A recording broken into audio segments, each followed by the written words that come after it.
적게는 5천만에서 많게는 2억 원까지 그야말로 따놓은 당상인 거죠. 그럼 그것이 왜 중요해? 케어팜, 치유농업. 정말 멋지죠? 안녕하십니까. 플레스 퀄리티 학술고문 심용주 박사입니다. 잘 계셨습니까? 오늘은 치유농업과 관련한 재미있는 이야기 몇 가지 들고 나와봤습니다. 자, 치유농업 말씀 많이 들어보셨을 거예요. 뭐 각 지자체마다 요즘 치유농업과 관련한 조례를 만드는 데 여념이 없습니다. 제가 최근에 봤던 몇몇 지자체 같은 경우에는 치유농업을 하거나 그런 경우에는 적게는 5천만에서 많게는 2억 원까지 무상으로 지원해주는 경우도 늘고 있습니다. 그런데 치유농업이 무엇인지 몰라요. 대부분의 농민들이. 귀농하시는 청년들도 마찬가지예요. 치유농업? 치유농업이 뭐야? 농업은 농업인데 뭘 치유한다는 거야? 약간 난감하거나 또는 아직은 뻥한 상황인 거죠. 지자체 공무원들도 마찬가지예요. 막상 치유농업이다 라고 해가지고 이야기는 해놨는데 치유농업이 정확한지 뭔지 몰라요. 그럼 이런 상황에서 이런 지원 프로그램에 선정되는 것은 조금만 남들보다 앞서 있으면 그야말로 따놓은 당상인 거죠. 누워서 떡 먹기라고 하는 거죠, 우리는. 맞습니까? 그래서 오늘은 치유농업이 도대체 무엇인지, 그 다음에 왜, why 우리가 치유농업을 알고 시행해야 되는지 알아보는 시간 짧게 가져보도록 하겠습니다. 일단 치유농업은 영어로 하면 조금 달라요. 치유농업의 영어식 표현은 care farm이에요. C-A-R-E-F-A-R-M care farm. 치유농업과는 조금 다르죠? 맞습니까? 케어팜이라는 거는 무엇을 관리하는, 우리가 케어한다라고 얘기하잖아요. 돌보는 농장이라는 뜻이에요. 우리말로 굳이 번역하자면 저는 돌봄 농장 정도로 번역할 수 있을 것 같아요. 근데 치유농업은 뭔가 좀 더 큰 개념이에요. 거대 담론, 철학적인 개념인 것 같아요. 뭐 이랬건 저랬건 우리나라에서는 치유농업이라는 말로 번역하고 있는데, 그럼 치유농업의 핵심은 뭐냐라고 하면 영어 표현을 보면 좀 더 이해가 쉬울 수 있어요. 무슨 얘기냐? 치유농업, 케어팜은 마음이 아픈 사람들 또는 마음이 상처받은 사람들 같은 말일 수 있어요.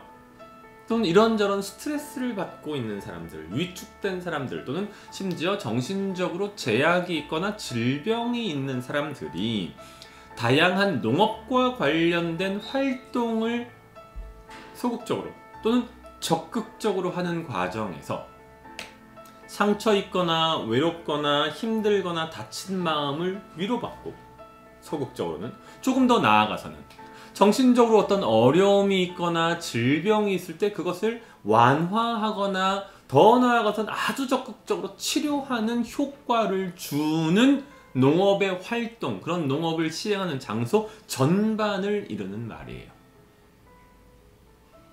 이해가 되십니까?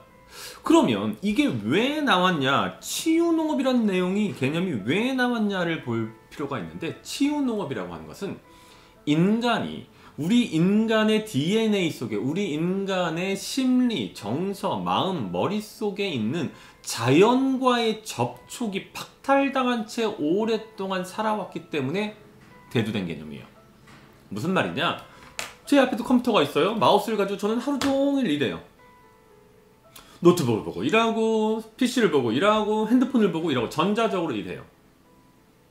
콘크리트로 만들어진 집 속에, 아파트 속에 30층, 40층, 50층 높이에서 살아요. 전철로 움직이고 차를 타고 다녀요. 우리 인간이 언제부터 이런 삶을 살았냐를 따져보면 얼마 안 됐어요. 불과 몇십 년밖에 안 됐어요. 저는 95학번 아저씨예요. 인데 제가 다니던 학교에 97년이 되어서야 비로소 컴퓨터라는 것이 생겼어요. 그것도 어디에만? 학과장실에만. 그 전까지는 어떻게 했어요? 레포트를 글자로 썼어요. 손으로 직접 썼어요. 그럼 인간이 이처럼 고도화된 IT 기기, 정보통신기기를 가지고 살아온 지 불과 수십 년밖에 안 됐어요. 전 어렸을 때 강원도 삼척에서 살았는데 한 40년 전이죠. 하루 종일 개구리 잡고, 가재 잡고, 뭐 뱀 쫓아다니고, 잠자리 잡고, 이게 제가 하는 일이었어요. 저는 그 당시에 6살 정도 무렵에 인천으로 이런저런 가족의 삶의 변화로 인해서 올라왔고, 그 다음에 바로 무슨 문제가 발생했어요? 우울증이 발생했어요. 지금으로 보면 소아우울증이에요. 급격한 환경의 변화. 그런데 그 환경의 변화가 자연 친화적인 환경에서 자연이 완전히 박탈당한 도시로의 급격한 변화 때문에 마음에 병이 온 거예요. 저희 아버지는 그 당시에 어떻게 해줬는지 아십니까? 집에서 금붕어를 기를 수 있게 해주셨어요. 집에서 미꾸라지를 기를 수 있고 집에서 개구리를 기를 수 있게 해주셨어요. 그런 식으로 이른바 동물 매개 치료를 하셨어요. 덕분에 저는 한 반년여 만에 그런 문제를 이겨낼 수 있었죠. 무슨 말씀을 드리는 거냐? 난 당신의 과거에 대해서 알고 싶은 건 아니야. 치유농업이 무엇인지 말해줘. 제가 지금 이야기하는 것이 바로 무엇이다? 치유농업의 본질, 핵심이에요. 우리 인간은 자연과 떨어져서는 살 수 없는 존재예요. 그런데 도시 생활을 하는 과정에서 자연을 만날 수 있는 방법은 실질적으로 거의 없어요. 그럼 치유농업은 뭐예요? 자연과 접할 수 있도록 해주는 거예요. 근데 조금 더 나아가서 농업, 그럼 자연만 보면 되지 왜 굳이 농업을 해? 농업이라고 하는 것은 그 농업에 참여하는 사람으로 하여금 무언가 주도적으로 자신의 삶을 일구어 나갈 수 있는 기회를 제공해요. 아주 중요한 부분이에요.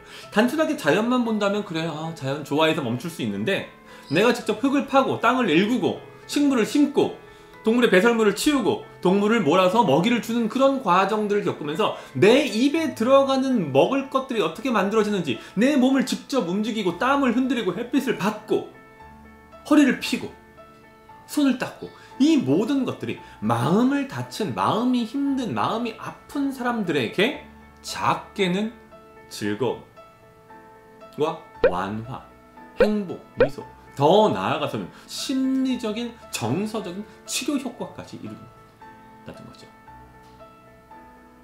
그래서 치유농업은 인간의 본성, 인간의 삶의 본질로 돌아가는 중요한 치료 내지는 치유. 치유는 좀 더 낮은 단계고 치료는 적극적인 것으로 보시면 되는데 치유는 병이 아닌 것을 좀 더 완화시키는 것, 개선시키는 거고 치료는 병을 없게 하는 것인데 이랬건 저랬건 치유 또는 치료가 농업이라고 하는 활동을 통해서 가능해지는 거죠. 왜? 농업은 기본적으로 자연과 사람이 맞닿도록 해주고 농업은 사람이 무언가 적극적으로 자신의 삶을 개선하는데 어떤 큰 방향성을 또는 기회를 제공하기 때문에. 자, 그러면 왜 치유농업이 뭔지는 알겠어. 근데 왜 치유농업이냐? 라고 한다면 농업의 미래와 관련된다고 볼 수 있어요. 농업은 어때요? 기본적으로 먹어요. 농업은 길러서 먹는 게 농업이에요. 지금까지는. 그런데 비거니즘이라고 하는 것이 태동하면서 농업에 문제가 생겼어요. 농업은 경종, 즉 식물을 기르는 것, 작물을 기르는 것과 축산, 동물을 기르는 것, 그 모든 것이 참고로 먹지 않는 농업이 있기는 해요. 식물 쪽에서. 바로 뭐예요? 화훼는 먹지 않는 농업이에요. 그런데 축산 쪽에는 먹지 않는 농업이 없어요. 여태까지 모든 축산은 먹는 농업이었어요. 그런데 축산에 먹지 않는 농업의 개념이 생겨났죠. 뭐예요? 애완동물 또는 반려동물이라고 부르는 가정에서 기르는 동물을 기르고 생산하는 부분. 먹지 않아요, 걔네는. 또 하나는 뭐예요? 관상동물이라고 하는 부분. 먹지 않아요. 더 나아가서 뭐? 치유농업이라고 하는 개념이 생기면서 먹지 않고 더 나아가서 단순히 사람에게 즐거움, 유희를 제공하는 것 이외에 사람의 삶을 적극적으로 개선하는 분야가 생겨버린 거예요. 동물 매개 치료. 자, 그럼 치유농업은 왜 필요하다? 치유농업은 기존에 먹는 것 중심, 특히 축산 쪽에서 먹는 것 중심으로 이루어졌던 농업 행위들이 그것을 넘어서는 더 큰 부가가치를 지니는, 먹는다라고 하는 단순한 소비를 넘어서 소비가 아닌 더 큰 개념의 발전, 상승으로 이어질 수 있다라는 측면에서, 그럼 결국은 그것은 무엇을 의미합니까? 더 큰 부가가치를 의미하는 거예요. 먹으면 소비되고 끝나는데 먹지 않고 살아있으면 계속해서 반복적으로 더 큰 부가가치, 더 큰 초용을 만들어내니까. 그럼 농부는 어떻게 돼요? 더 많은 돈을 벌 수 있는 것이죠. 귀농해도 돈을 벌지 못한다는 얘기들을 많이 해요. 귀농, 빚쟁이란 말을 하는데 그것은 먹는 농업에서는 그럴 수 있어요. 근데 먹는 농업을 기반으로 먹지 않는 농업까지 간다라고 하면 먹는 농업 플러스 알파, 근데 그 알파가 배꼽이 배보다 더 커지는 상황까지. 그럼 결국은 뭐예요? 그것은 농민의 삶을 개선하는 것이죠. 더 나아가서 그 농민이 만들어낸 부가가치로 인해서 전 국민이 더 높은 후생을 누릴 수 있기 때문에, 경제학적으로. 자, 간단하게 정리합니다. 치유농업이 무엇이라고요? 농업을 통해서 사람들의 마음을 보살피고 행복하게 만들고 더 나아가서 적극적인 심리적인, 정서적인, 정신적인 치료 효과까지 거둘 수 있는 것이 치유농업이다. 그 이유는 인간이 자연을, 인간이 농업이라고 하는 활동에 대해서 가지고 있는 DNA 속에 박혀있는 기제 때문인 거죠. 그럼 그것이 왜 중요해? 그것은 결국 농업 생산성을 높여서 농민의 삶을 개선하고 더 나아가서 국가 경제의, 국민의 삶의 질을 높이는 후생 개선의 역할을 하기 때문이다. 이것보다 더 좋은 게 어디겠습니까? 케어팜, 치유농업. 정말 멋지죠? 감사합니다.